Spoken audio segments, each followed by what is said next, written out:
Buenas tardes.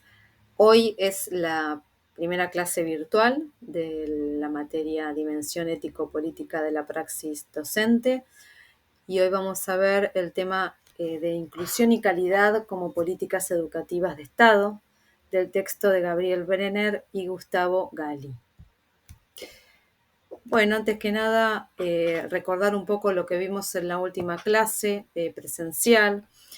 Habíamos hablado sobre la nueva concepción de la enseñanza que planteaba Anijovic en el texto sobre aulas heterogéneas, entendiendo que debemos romper con un modelo tradicional de la enseñanza.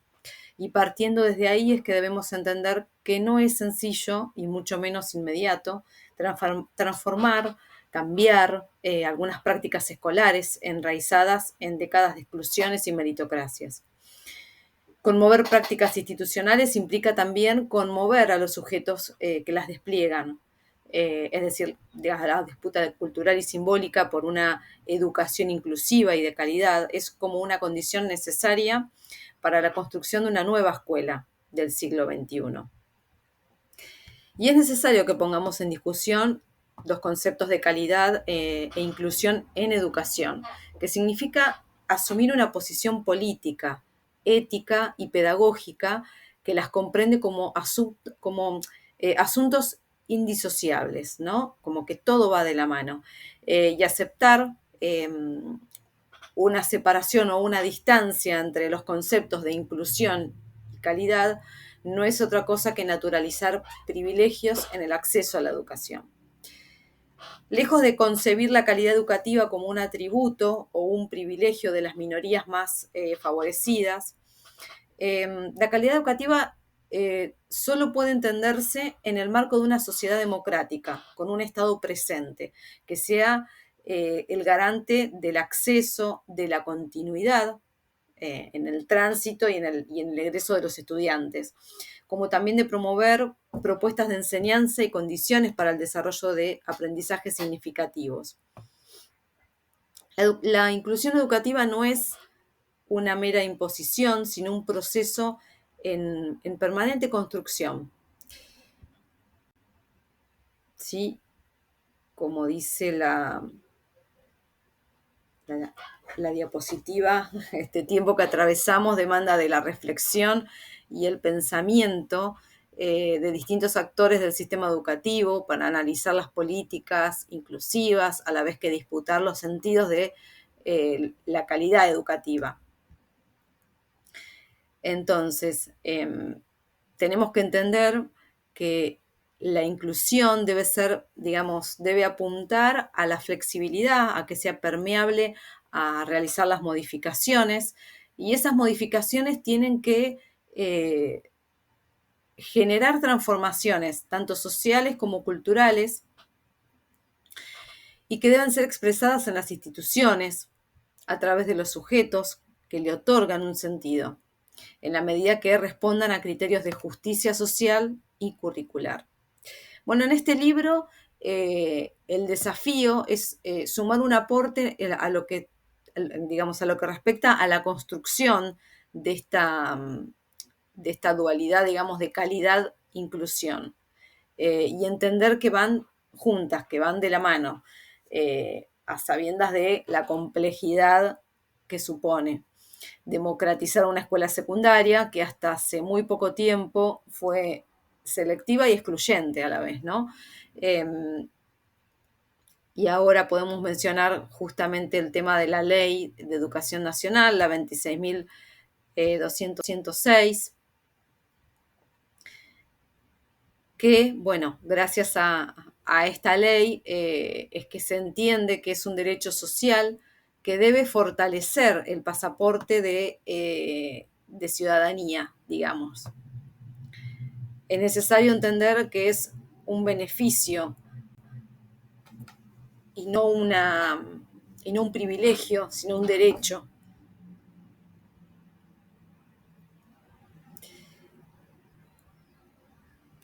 Podemos decir también que el discurso, ¿no?, del mérito y el esfuerzo, de alguna manera convierten en populismo por decirlo de alguna manera, y es como así lo mencionan los autores, los derechos conquistados, buscando de alguna manera perpetuar un sistema injusto, de apariencia libre, en la distribución simbólica de lo que tiene que ver con las oportunidades.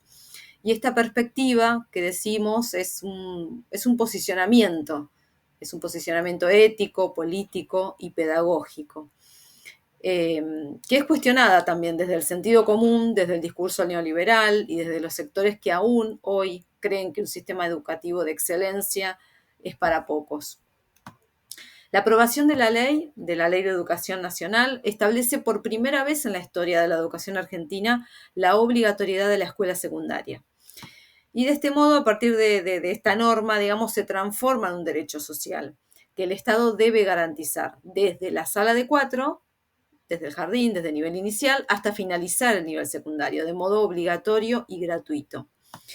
Y así hemos pasado de estar, digamos, de ser 7 años de educación obligatoria a 14 años en la actualidad. Y esto significa que todos los que vamos a trabajar, digamos, en este ámbito de la docencia, tenemos una enorme oportunidad para ser, digamos, protagonistas de un cambio de paradigma. Considerando que la nueva normativa mira a la escuela, dar este paso a un formato distinto, ¿no? Que transforme la organización general de la institución escuela, digamos, reorganizando el espacio, el tiempo, las responsabilidades que tiene que ver con las aulas, con las clases, con los estilos de evaluación también, ¿no? Y los recreos, los tiempos libres, y a los docentes, bajo esta premisa de romper con ese esquema tradicional de la escuela. Tenemos que, digamos, quienes nos adentramos en la educación, tenemos que revisar y repensar qué vamos a ofrecer. Y en este cambio de paradigma y de mirada, es muy difícil transitar un cambio sin conflicto, sin contradicciones, sin discusiones.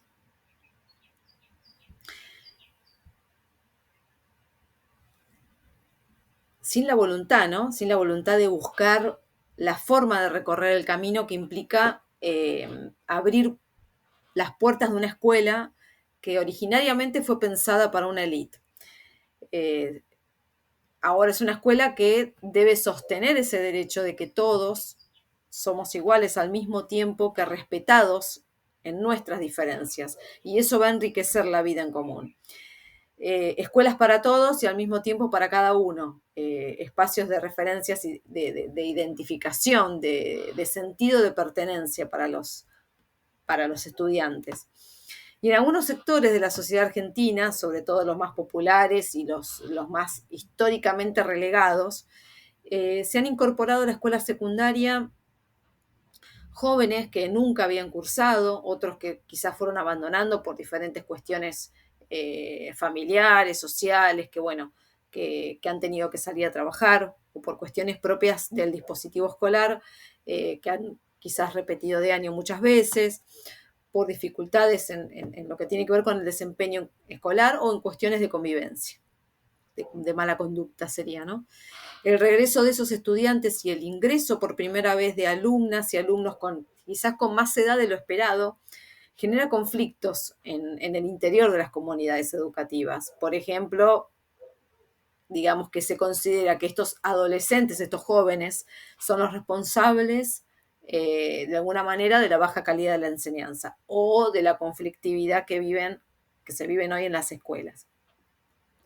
En este sentido, se abren discusiones en torno a la obligatoriedad de la escuela secundaria, interpelando el concepto generalizado de calidad educativa y pone en centro de discusión la función de la escuela en la construcción de lo común, de lo que tiene que ver con la convivencia democrática, con la igualdad de derechos, interpela el propio diseño institucional, histórico y selectivo de la escuela secundaria argentina. La escuela, desde los orígenes del sistema educativo, basó esta promesa en la meritocracia.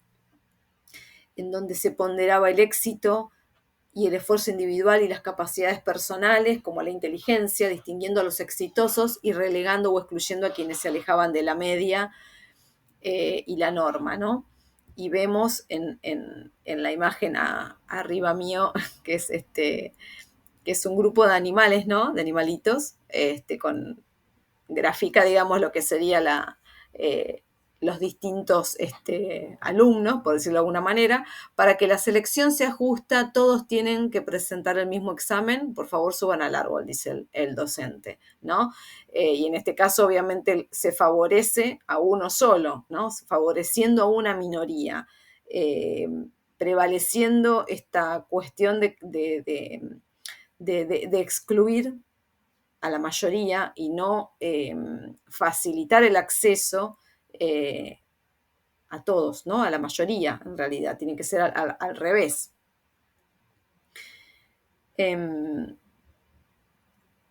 Me fui. Bueno, en esto del éxito, de favorecer, digamos, a unos pocos que son justamente los que tienen más facilidad, ¿no? O que son más inteligentes, excluye a otros. La escuela tenía como una tarea de distinguir de alguna manera quienes demostraban el mérito de adaptarse y sortear las dificultades sin más que su propio esfuerzo o sus dones, por decirlo de alguna manera. Bueno, demostraba ser más inteligente, entonces las posibilidades estaban para esos, ¿no? Para los más exitosos. Por eso podemos, digamos, de alguna manera afirmar que los orígenes del sistema educativo, en esos orígenes hay como una marca que se expresa en la creación de un dispositivo estratégico de inclusión, asociado a qué?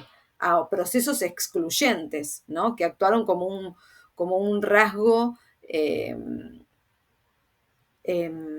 digamos, de alguna manera, asociándolo a esto de que para poder incluirte vos tenés que lucirte, tenés que sobresalir, tenés que tener determinadas habilidades.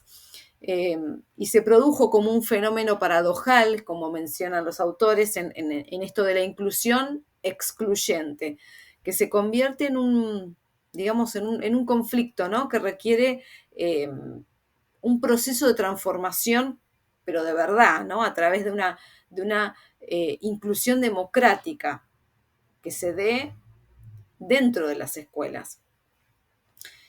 En este caso replantean y nos hacen pensar en que en algún punto, bueno, todos somos herederos de un modelo de autoridad, de la imposición en el que se asienta de alguna manera el Estado educador, así lo menciona el autor, como lo expresa, digamos, que en cada escuela, en sus aulas, a través de los docentes, en las instituciones, es como que está instalado esta matriz de Estado educador. Y en esa matriz y en las subjetividades de los docentes, de los estudiantes y de las familias de los estudiantes. Está como muy arraigado esto. Y acá hay que hacer, digamos, darle un valor especial al resurgimiento de políticas que se oponen a esos discursos neoliberales y que esta matriz renueva en apariencia, ¿no? En una apariencia que trata de tapar todo esto, pero que mantiene intacto el paradigma que sostiene un discurso de la meritocracia, que se instala como la manera de salvar a las escuelas de un estado de decadencia y perdición. En esta oleada conservadora, digamos, en lo que es lo educativo y lo cultural, acompañado con las políticas económicas y sociales de este corte neoliberal, en las escuelas parece que todavía persiste un camino de lo correcto, ¿no? Para responder, por ejemplo, a un problema matemático, y también persiste un solo modelo, un solo modo representado para formar parte de la nación argentina, ¿no? De un ciudadano modelo.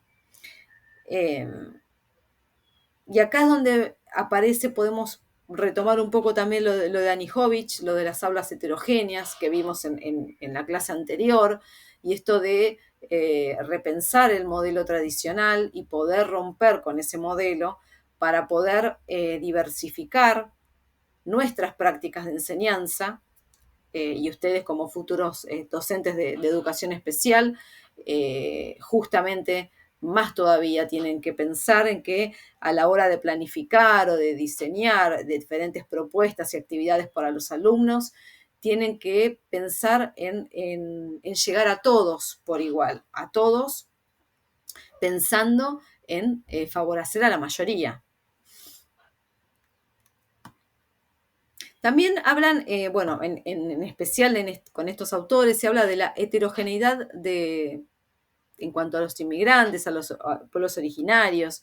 Eh, Hay como una persistencia en una inclusión homogeneizante, le llaman los autores, en esto de homogeneizar al alumnado, que todos deben aprender lo mismo al mismo tiempo. Bueno, lo homogéneo como valor prioritario.